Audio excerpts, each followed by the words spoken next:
Another 1399, Miami, Roger, you are to declare an emergency. Okay, he got a little ahead of himself. He said emergency aircraft. Now, after you declare an emergency, either a pan or a mayday, then every transmission you make after that, you just tag on the end emergency aircraft, right?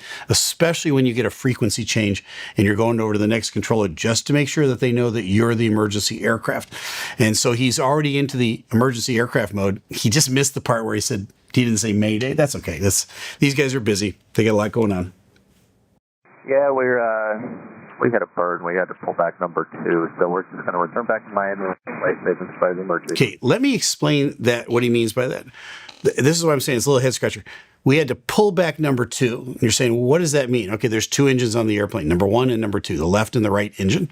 So he's already declared what engine it is, but he said we had to pull it back. What does that mean to you and me? That means the engine didn't fail outright, but because they hit the bird, it might be sputtering, it might be failing, it might be diminished power.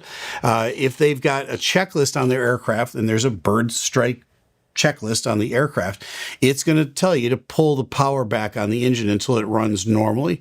So most pilots are going to say, okay, if I got some strange indications out of that engine, I just hit a bird, I don't know whether that engine's about to come apart altogether, whether I'm going to get a little thrust out of it, whether I'm going to get a lot of thrust out of it. And honestly, I don't need that engine at all.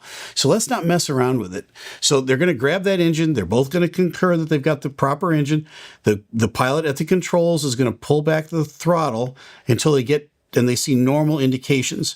Once they get to that point, they're probably going to leave it alone. If it's all the way back to idle, you know what? It's the same as though they've lost an engine. Now, could they push power back up on that engine? In an emergency if they needed it. So at this point, it's not a total engine failure, but they have pulled the power back on the engine, and that's what he means pull back on number